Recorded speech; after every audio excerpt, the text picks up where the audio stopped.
Germany. How are the children? Good. Amazing to see you.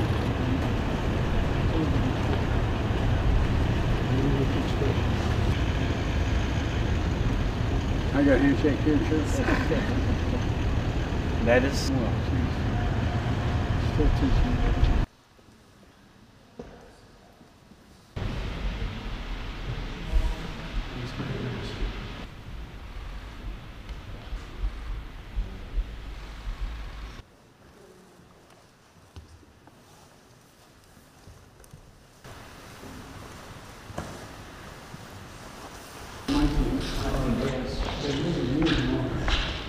Our ambassador. Nice to meet you.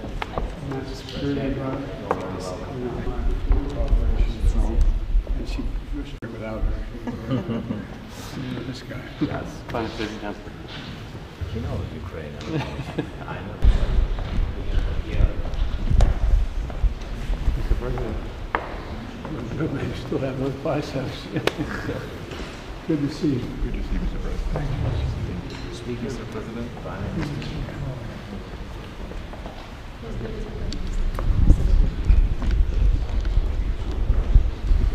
President, welcome to Ukraine. Good to be back. Mr. President, I'm trying to figure. They've asked me how many times I've been here. I had to count. This is my 8th time. Well, it's never enough. I'm looking for a passport. They're really friendly. It's great.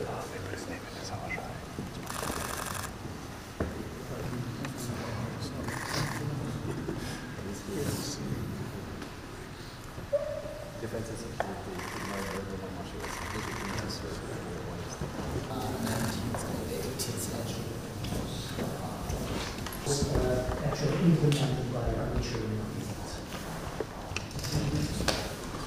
Mr. President. Thank you very much, press. Morning to everybody. Today we host President Biden. That is so important signal for us, and all we are proud of it. Thank you very much for coming, Mr. President. That is a huge moment of supporting of the Ukraine. And what can I say? I really appreciate that President Biden, American society, being from the very beginning of this tragedy, from the very beginning of this full-scale war, from the first days being together with us. First phone call of supporting was from White House to Ukraine. And thank you for your leadership. Thanks bipartisan support. Thanks Congress. I think that is historical moment for our country, and very important. Today we'll speak detailedly about the situation on the battlefield. But I think almost we'll speak about people, about Ukrainians, about Americans. I think that is huge and so difficult period for societies, and what we have to do to stop the war, to have success in this war, to make Ukraine more stronger, and how to win this year. You're very welcome, Mr. President. Thank you so much. Thank you for having me. Presumptuous of me to say this, but I thought it was important that the President of the United States be here the day the attack began. Because as the President remember, I was warning the world that he was going to attack. I was certain of it. And I thought it was critical that there not be any doubt, none whatsoever, about U.S. support for Ukraine in their war against the brutal attack by Russia. It's good to be back in Kyiv. I was telling the President, one of my newer staff members on the flight from Washington into Poland asked me how many times I've been to Kyiv. And I had to stop and think. It's my 8th trip. And much has changed. Much of it bad with the invasion, but also the Ukrainian people have stepped up in a way that few people ever have in their defense, and have apparently also embraced the notions of democracy.